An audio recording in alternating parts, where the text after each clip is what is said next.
Surprised, James looked at the person that had stepped up behind him, the face obscured by the tinted face window of the mask covering their face. Even though he had been told that humans frequented the station in a way, he had not expected to actually meet one. Hey. He awkwardly greeted his fellow man, scanning them for any identifying features with his eyes. Apart from their mask, they were wearing a plain shirt and jeans. Hey there! Well, ain't this a surprise to get to see a friendly face among all them Xenos? The artificially amplified voice rang out again, and the figure waved at him excitedly. It sounded male, although James couldn't be sure of that. It was hard getting a read on the person without being able to see their face. They're not Xenos, they're... James immediately started before thinking better of it and just stopping it there, shaking his head. Even though it would probably have been in character for their respective species, he really didn't want to start a fight with the first human he met outside of their own territory. Well, anyway, the person said, clearly trying to gloss over his comment. My name is William, but I usually go by Will. It's nice to meet you. He extended his hand towards him, allowing James to see that his skin seemed to have probably been very well tanned, if it hadn't been burned to a more unhealthy red shade right now. I'm James. He cordially introduced himself, but instead of grabbing his hand, he nodded towards the sinks behind him, seeing as Will had just gotten out of one of the stalls. Right, my bad, Will said, pulling back his hand and walking past him in order to wash his hands.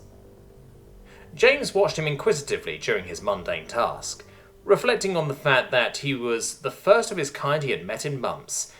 It almost felt nostalgic, even if it was weird admitting that. By the way, how come you're not wearing a gas mask thingamajig? Will distractedly asked while rinsing off his hands. Ain't we supposed to keep them on as long as we're near Xenos?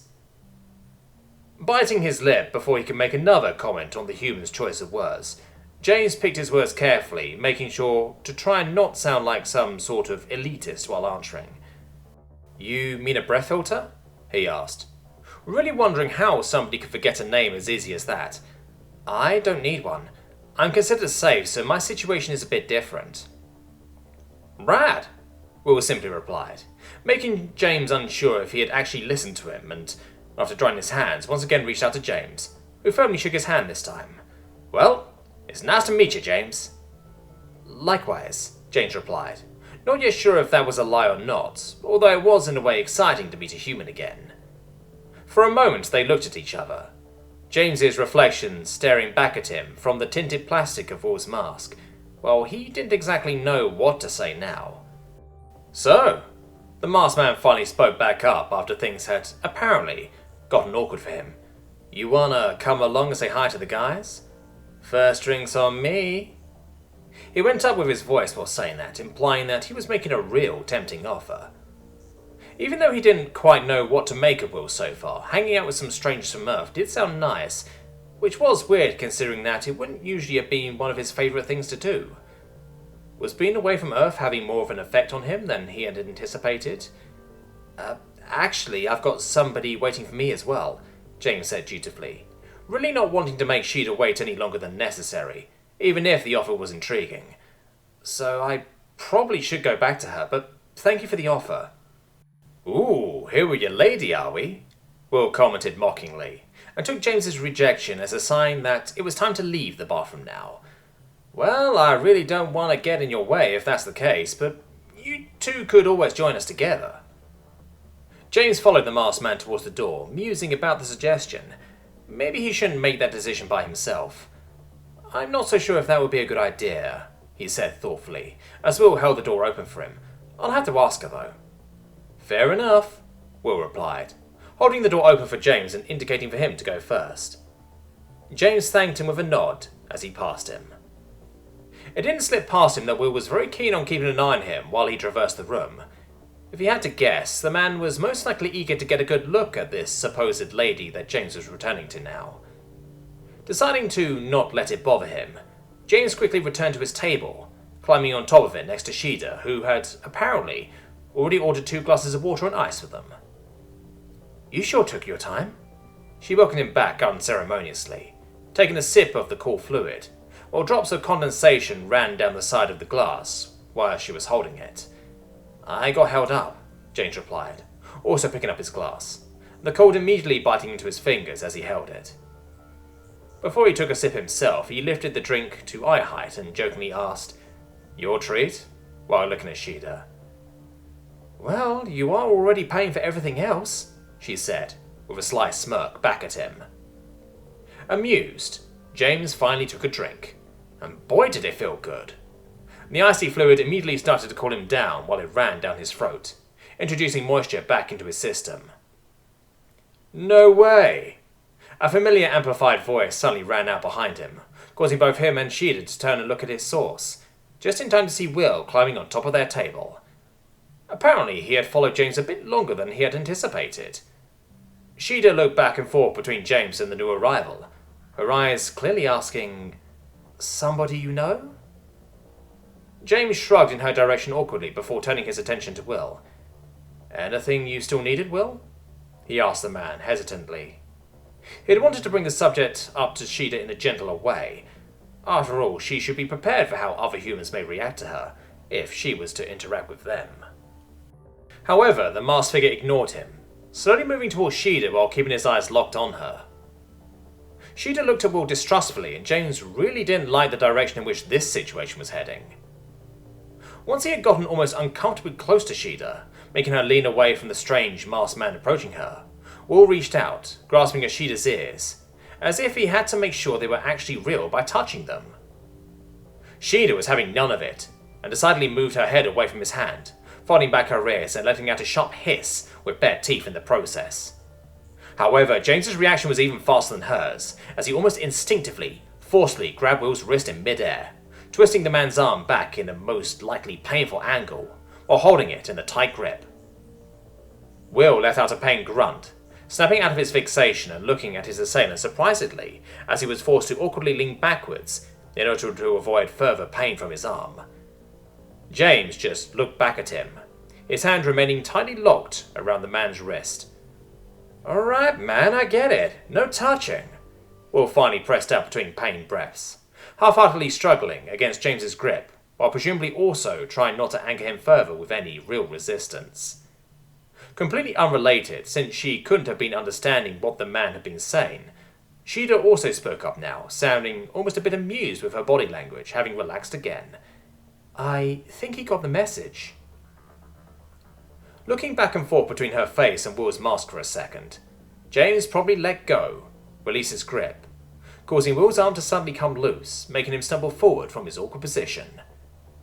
He caught himself with a hasty step forward and immediately started rubbing his aching wrist with his other hand. James also held up his hand, looking at the appendage as if it had acted on its own accord, even though he knew that not to be true. From outside of his vision, he could hear footsteps approaching quickly. "You okay, Will?" A new amplified voice rang out from beside the table, as what James assumed to be Will's crewmates rapidly approached them.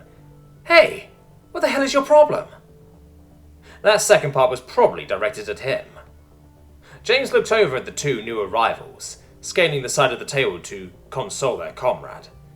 He wasn't quite sure if they had seen the spectacle or if Will had waved them over before he climbed on top of the table. To be completely fair, even if James had to admit that he used a lot more force than necessary, the only thing really wounded should have been Will's pride.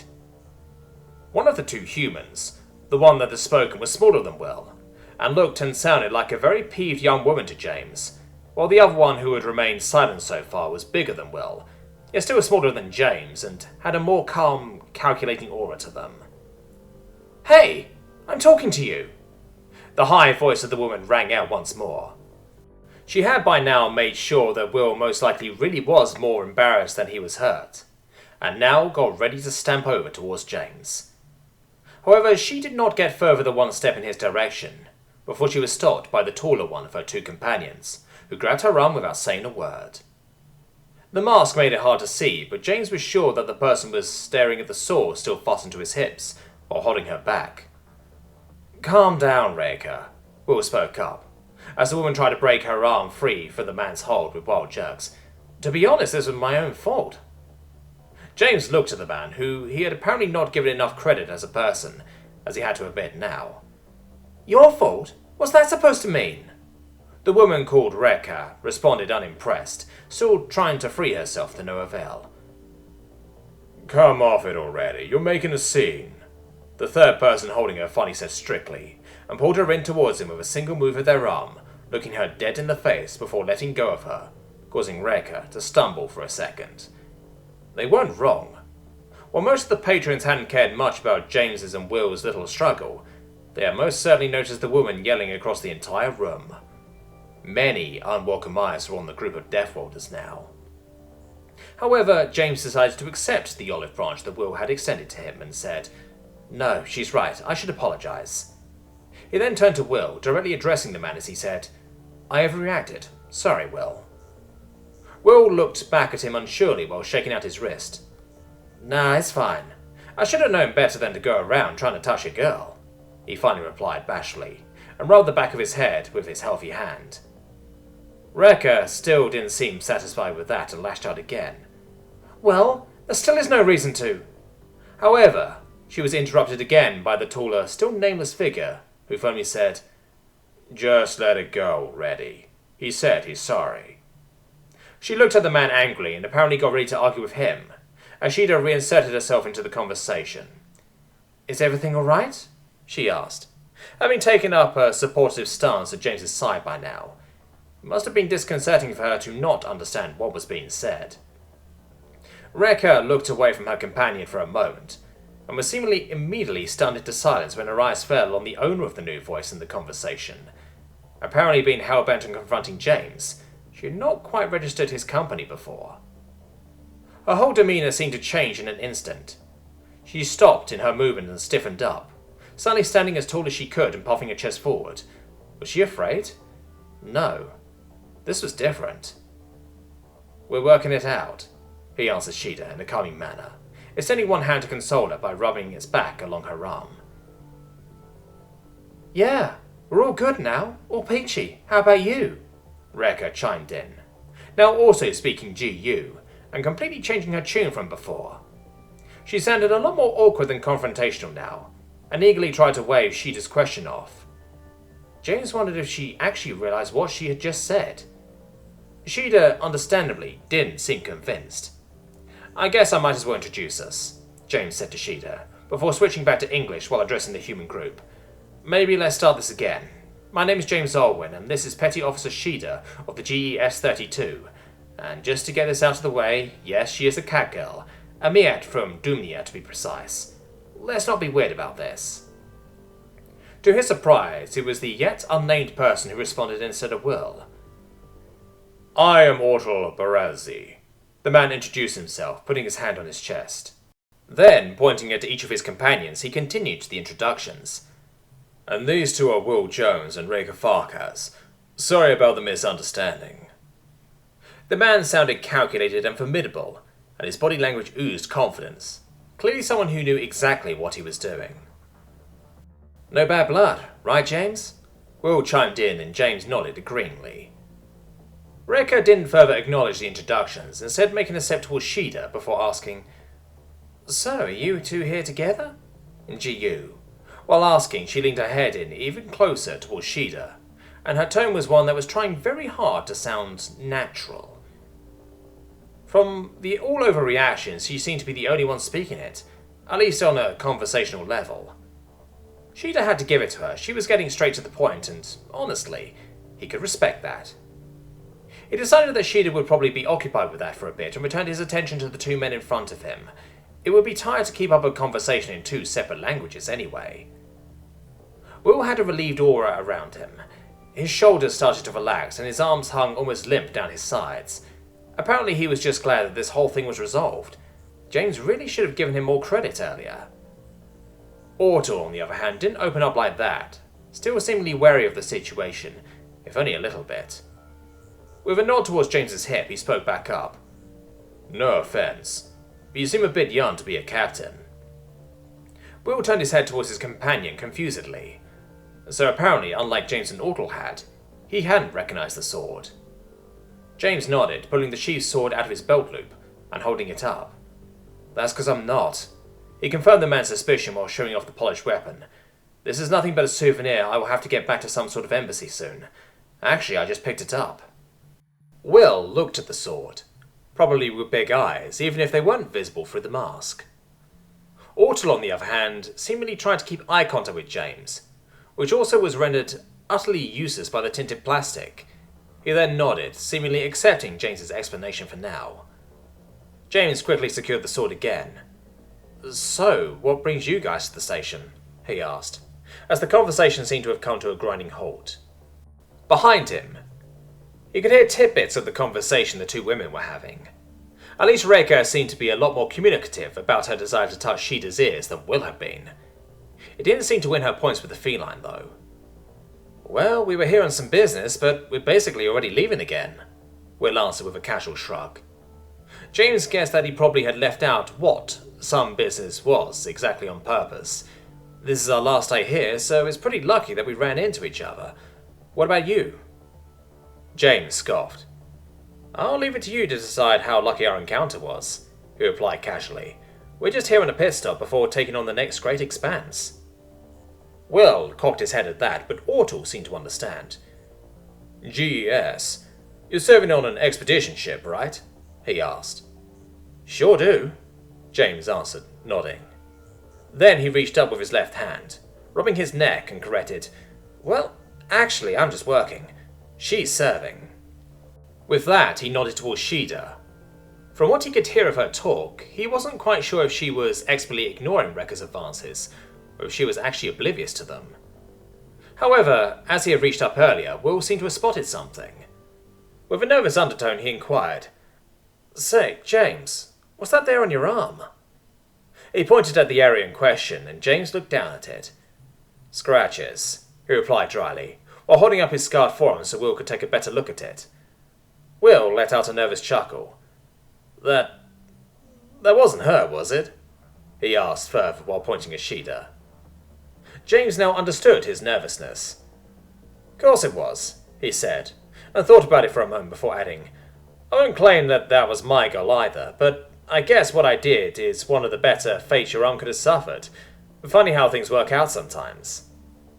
Apparently, Reka had also heard that exchange, turning to see what it was they were talking about. Shada immediately took the opportunity to escape the one-on-one conversation, stepping up next to James and rubbing up against him, chuffing softly as she did. As always, James repeated the sound back at her, and he could swear that he could almost hear Reka sulking under her mask. "So, what are you guys talking about?" Shada asked, eager to get a new conversation going before the old one could pick back up. "You ripping up my arm," James soberly explained, seeing Reka's head shift, which presumably meant she was also looking at his arm now. "For the record, that was your fault," Shada said sardonically, poking against his shoulder with one finger. "That's not what you said back then," James countered, looking at her over his shoulder. "No, it's what you said," Shada responded back, "and I like your version better." Of course, the only one that seemed to understand their little exchange was Reka, and her two crewmates could only look at her for translation as they witnessed the strange display of affection without context.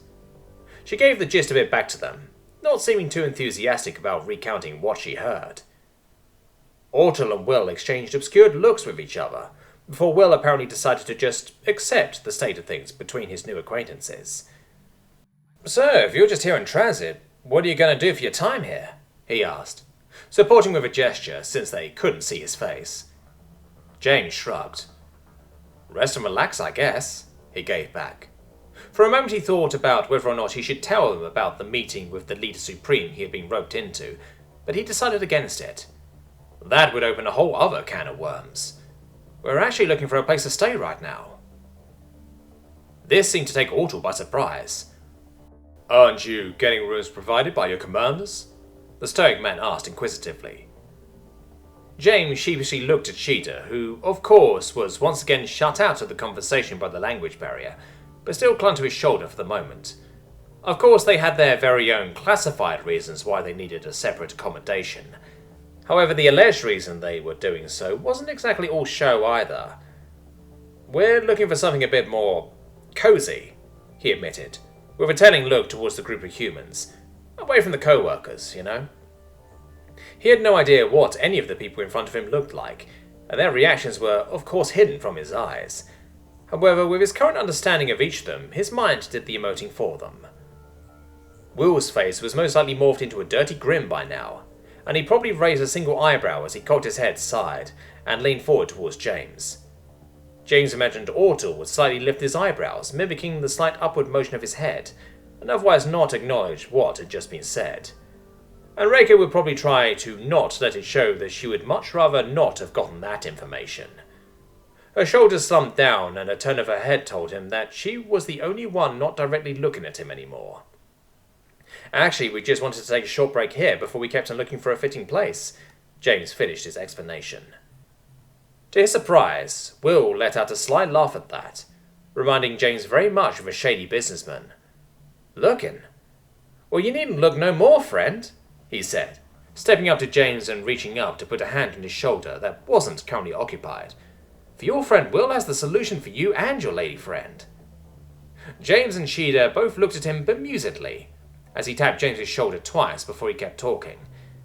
Now, here's what we're gonna do, the man said in an exaggerated half-whisper, as if he was trying to keep whatever he was going to say secret, was very bad at it. You can't get out of here with us. We take one of them suspension rails up there, and we drive it till we reach the 96th district. There we get out, and you come with us to a place called HFY. James had to butt in at that point, looking at Will bewilderedly. Wait, did you say hive? He asked. Will raised his free hand and waved his open palm back and forth as a stopping gesture.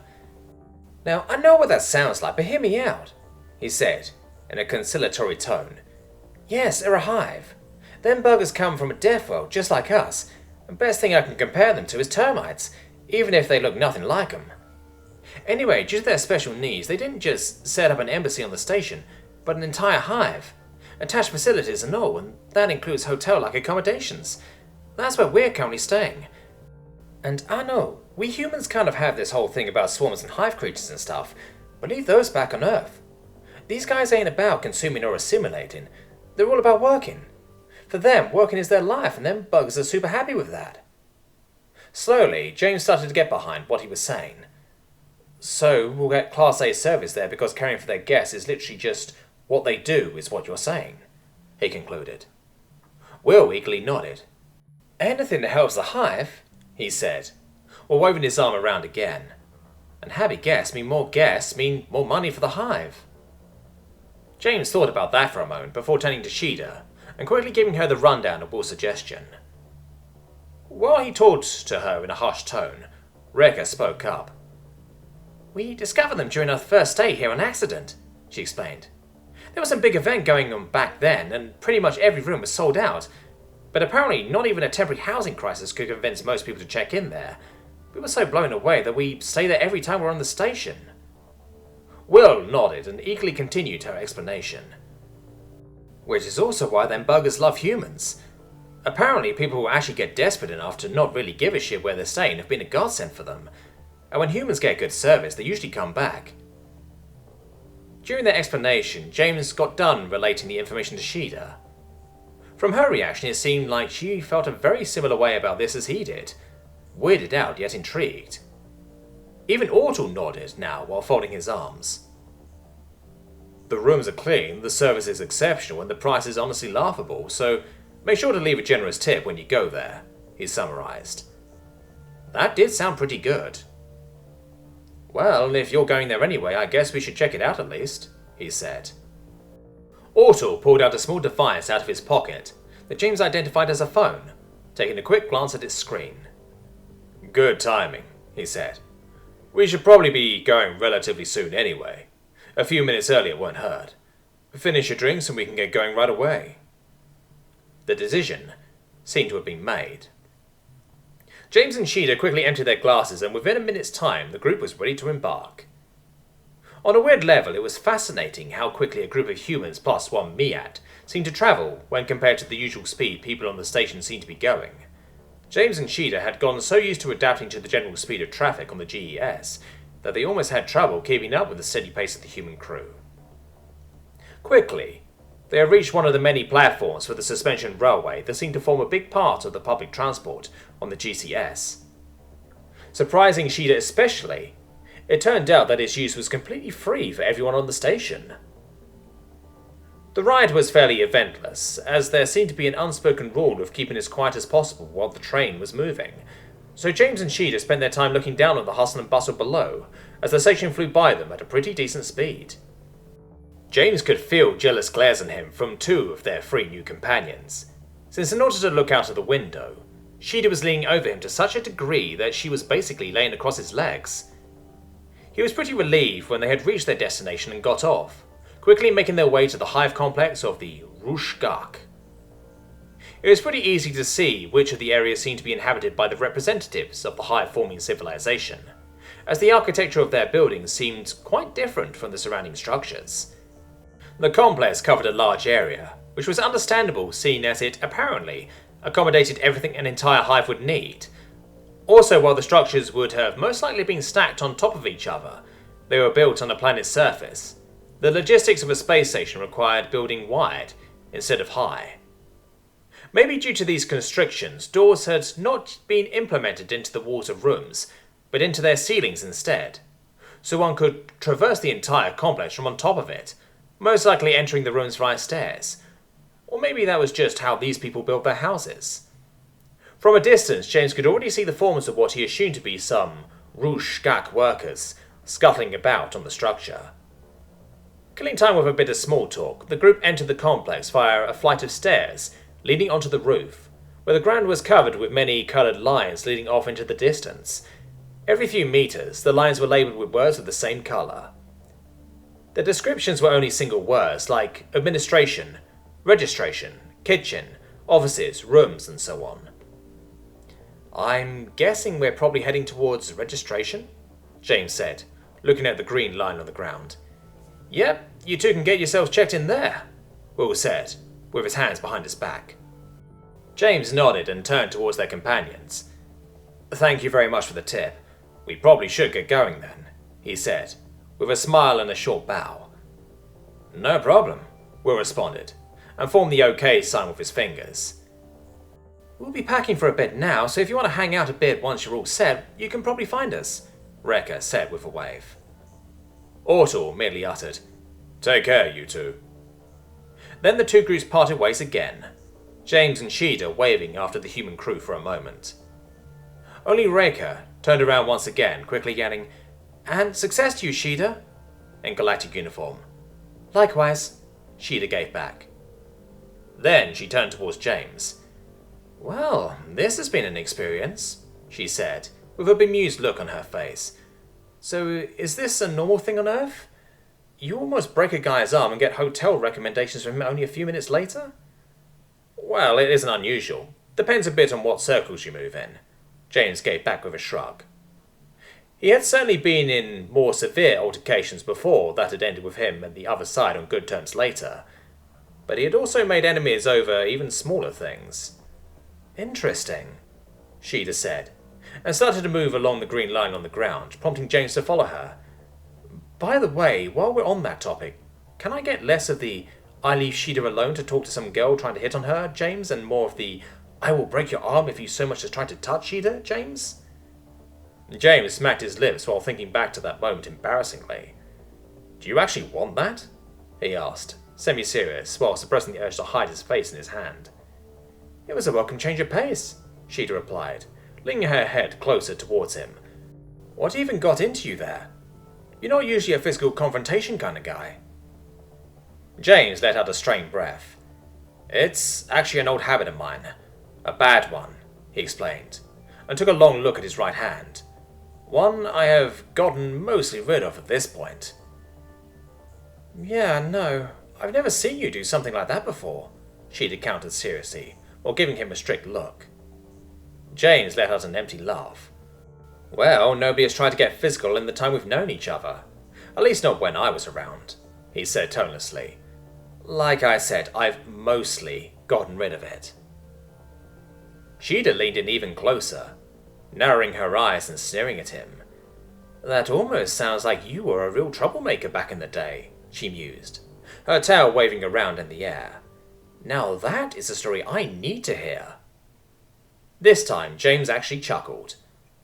The list of stories I need to tell tonight just keeps getting longer, he commented. Shada looked at him confusedly. Right. She didn't know that yet. Oh, yeah, James said awkwardly and scratched his cheek. I kind of promised the others that we'd meet for a night of hanging out and talking later. Although I guess if you don't want to come, I can't force you. He could tell that Shada acted a lot more annoyed than she actually was, as she replied, Well, great. Now I have to come. If you're actually telling stories about you actually getting into trouble, I wouldn't want to miss that. James could only sigh at that. Then he exhorted. But if you want to hear my stories, you better be willing to tell some as well. There are some questions I also still have. The unease at that proposition was written all over her face. However, to his surprise, that was the extent of her protest. He had expected more pushback. Could it be that she also felt that it was time to share these things with each other, even if she didn't very much like the idea? Oh well, she said, instead of arguing, turning back towards the direction they were heading. As long as you're buying the hits. Hits? What hits? Well, it probably just meant that he would be paying her tab. After their talk, they quickly reached the registration area, entering it through an automatic trapdoor that opened up for them as they neared. James looked around the room. It was basically just a box. The walls were lined with counters filled with reading material, so it probably also functioned as a waiting area of sorts. Decorative plants with thick, brown leaves were also peppered along the walls. And on the side of the room opposite to the stairs, there was a counter with what James presumed to be a rushkak standing behind it. The only description he had gotten of the insectoids so far was that they looked nothing like termites, which was certainly true of this individual. Height-wise, they were about the size of a human, although their bodies were a bit more voluminous all over. Their thorax, which formed the foundation of their body, was wide like a scorpion. Across it went thick, leathery but colourful wings that reminded James of a moth. The wings also denied him vision of their abdomen. The thorax was held up by 4 strong-looking spiny legs, their tarsi ending in 2 split claws. The last pair of legs was located right under the base of their head, which was elongated and reached high above the ground, with 4 pairs of compound eyes at its end, alongside mandibles that were formed almost like shears. The legs themselves were much longer than their lower counterparts and had evolved into manipulators, their tarsi having morphed into grabbing claws made out of 4 individually moving parts. The insectoid made a clicking sound and moved his head left to right while looking at the 2 of them. James looked around the room once more. It was pretty barren, and he didn't find what he was looking for. I think you have to get us checked in now, Shada said, poking him in the arm. James took a deep breath. He could feel his heart start beating in his chest. I know, he answered. I was just looking if there was maybe, a terminal for that or something. Shada looked around. Doesn't look like it. You'll probably have to talk to them, she concluded, with a nod towards the attendant still patiently waiting behind the counter. Yeah, I know, James said briefly. Just preparing for it. On Earth, he would just digitally check in, having to do nothing but input his data into a computer. He liked that way a lot more than this one. Shada looked at him perplexedly.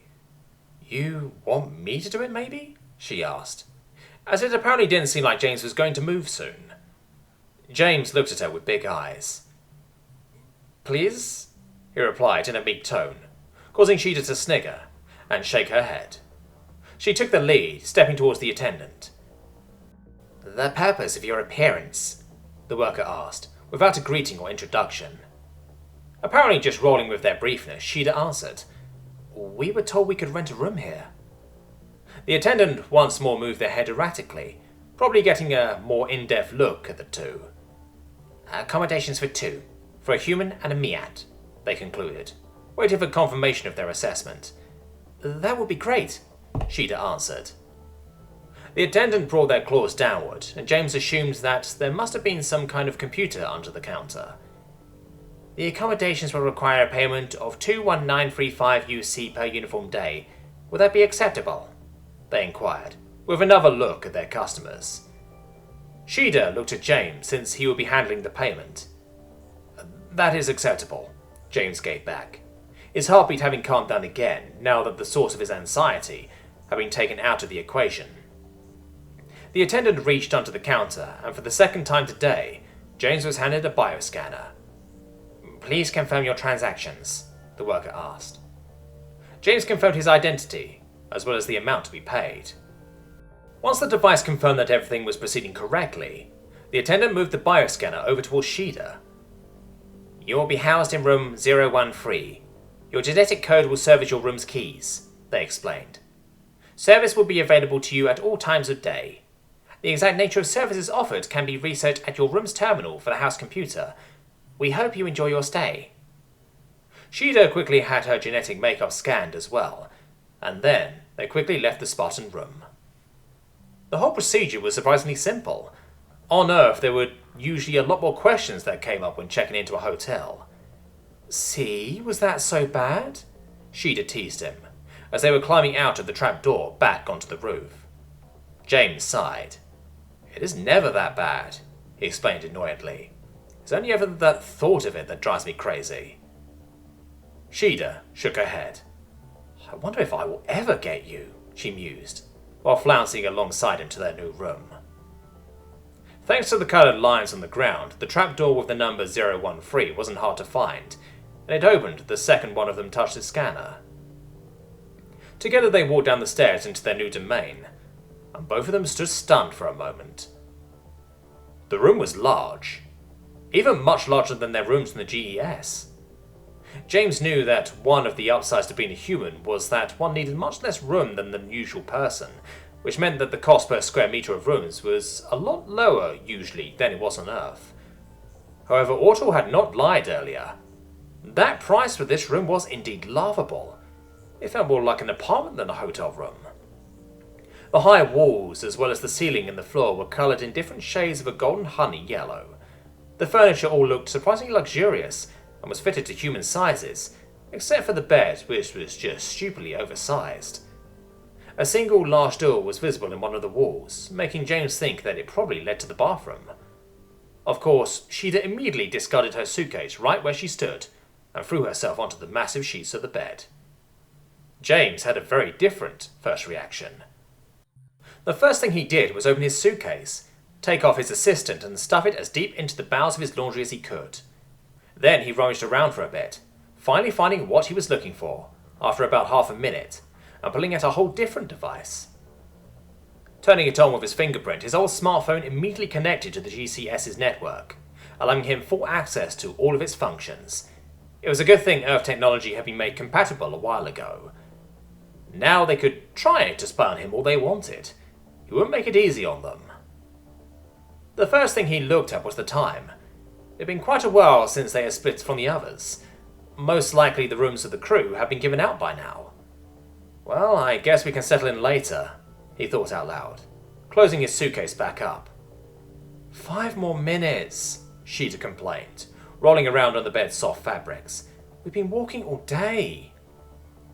James shook his head and made his way over towards what he assumed to be the bathroom. "Fine, I need to get ready anyway," he said, while the big door opened in front of him. He was pretty amazed. The bathroom was coloured in a deep royal blue. Half of it looked pretty normal, with a sink, a toilet, and the usual sanitary unit he was used to, even if this one looked a little fancier. However, the other half of the room was completely taken up by what looked almost like a pool to James, although he merely assumed that it was merely a bathtub designed for people much larger than himself.